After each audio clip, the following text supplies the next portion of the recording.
এই দৃশ্যটি রাজধানীর সোহরাওয়ার্দী উদ্যানের এবং এখানে বিশাল এলাকা জুড়ে যে বিস্তৃত মাঠ এবং বৃক্ষরাজি রয়েছে সেটা এখানে যেই আসবেন, বিশেষ করে প্রকৃতিকে যারা ভালোবাসেন তারা এখান থেকে বেশ আনন্দ নিয়ে ফিরবেন, উচ্ছ্বসিত হবেন। এখানে এসেছিলাম একটা বিশেষ কাজে এবং সেখানে যেটা আমাকে খুব আকৃষ্ট করেছে সেটা হচ্ছে অনেকগুলো ছেলে মেয়ে, এবং যদিও বলছি ছেলে মেয়ে তবে ছেলেদের সংখ্যাই বেশি। একটা মেয়েকে অন্তত দেখেছি। এখানে সবাই মূলত ক্রিকেট খেলছে এবং যে যার মতো করে খেলছে। একটা ক্রিকেট ম্যাচ খেলতে কিন্তু অনেক জায়গা লাগে, একটা দলে 11 জন প্লেয়ার থাকে, বা আমরাও যখন ছোটোবেলায় খেলেছি তখন কিন্তু অনেকে মিলে খেলেছি। কিন্তু এখানে চিত্রটা একটু ব্যতিক্রম। এখানে খুব কম জায়গার মধ্যেও অনেকেই দল বেঁধে খেলছেন, মানে অনেকগুলো দল খেলছেন।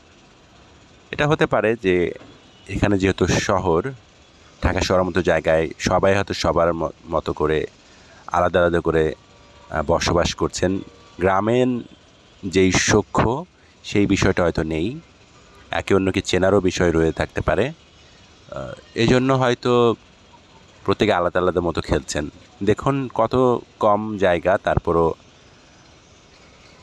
আশেপাশে এরকম। এখানে একটু কম, ডান পাশে আমি একটু ঘুরে এসেছি, সেই জায়গায় আরও বেশি দেখতে পাচ্ছি যে সেখানেও অনেকগুলো ক্রিকেট ম্যাচ হচ্ছে। এবং মজার বিষয় হচ্ছে, লক্ষ্য করলাম যে আম্পায়ার যেখানে থাকে ওইখানে একটি ক্যামেরা সেট করে রাখা আছে। এটি হয়তো সরাসরি বা রেকর্ড করে আপ করবে পরবর্তীতে। অর্থাৎ এই যে খেলার যে বিষয়টা সেটাও তারা সামাজিক যোগাযোগ মাধ্যমে সংরক্ষণ করতে যাচ্ছেন, স্মৃতিটাকে ধরে রাখতে চাচ্ছেন। বিষয়টা বেশ চমকপ্রদ এবং আমাকেও বেশ আকৃষ্ট করলো। তখন মনে হলো আমিও এই দৃশ্যটা ধারণ করি, যে আজকের বিকেলে যে দৃশ্যটা বিশেষ করে আমার কাছে যেটা নজর কেড়েছে, যে খুব অল্প জায়গার মধ্যে অনেকগুলো ক্রিকেট ম্যাচ হচ্ছে। এবং এই যে একে অন্যের সাথে যে খেলাধুলার বিষয়টা, যেটা শৈশবে বেশি করে দেখা যায়, পরবর্তীতে যখন আমরা কর্মব্যস্ত হয়ে পড়ি নানা কারণে আর আগের মতো খেলাধুলা হয়ে ওঠে না। তো শহুরে জীবনে মাঠের স্বল্পতা, বাসার সামনে জায়গার স্বল্পতা, তো কী করে আসলে খেলবে, সেজন্য হয়তো সোহরাওয়ার্দী মাঠকে বেছে নিয়েছে শিশুরা। এবং এখানে একটু জোরে মারলেই কিন্তু বাউন্ডারি ক্রস করছে, ইঞ্জিনিয়ার্স ইনস্টিটিউট পাশে চলে যাচ্ছে, বল খুঁজে আনা, এই যে একটা বাড়তি বিড়ম্বনা, বা অনেক কিছু ভেবে চিনতে 4 মারবো নাকি 6 মারবো এই চিন্তা করতে হচ্ছে ওদের। এবং এগুলো মাঝেও যে আনন্দ খুঁজে নেওয়ার বিষয়, অর্থাৎ যা আছে যেই পরিসরেই রয়েছি আমরা তার মধ্যে থেকেও খেলাধুলা করা বা বিনোদন করা, এটা তো আসলে খেলাধুলা বিনোদনের সাথেও শারীরিক গঠনের সাথে জড়িত। যেমন মনোজাগতিক পরিবর্তনে কিন্তু ভূমিকা রাখে। এখন তো সারাক্ষণ আমরা মোবাইল কিংবা ইন্টারনেটে ঘেঁটেই সময় পার করে দেই।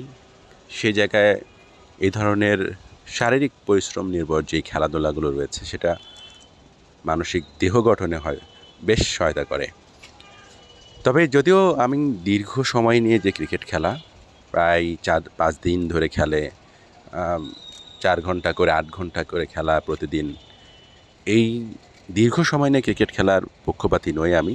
যেখানে মূলত বাণিজ্য বা অনেক ধরনের পুঁজির বিষয় থাকে, জোয়ার বিষয় থাকে, আরও নানা হিসেব নিকেশ থাকে, সেই জায়গায় আমি ক্রিকেট খেলাকে খুব একটা সমর্থন করি না। তবে বিনোদনের জন্য হয়তো যে আমরা যে পাড়ায় খেলতাম এক সময় সেটা হতে পারে। তবে এটা নিয়ে উন্মাদনা এমন পর্যায়ে যেন না চলে যায় যেটা দিয়ে মারামারি, সংঘাত, কিংবা সারাদিন সব কিছু বাদ দিয়ে শুধু ক্রিকেট খেলায় মেতে থাকা। যাই হোক, প্রকৃতির নানা সময়ে যেই রূপ মধুরতা প্রতিটা ক্ষণে ক্ষণে, সেটা বেশ উপভোগ করবার মতো। আমিও বিকেলটা উপভোগ করছিলাম আর রেকর্ড করে রাখলাম, সেই সাথে কিছু স্মৃতি বন্দী হয়ে থাকলো। সেটাই আসলে আনন্দের। তো সবাই ভালো থাকবেন, ধন্যবাদ।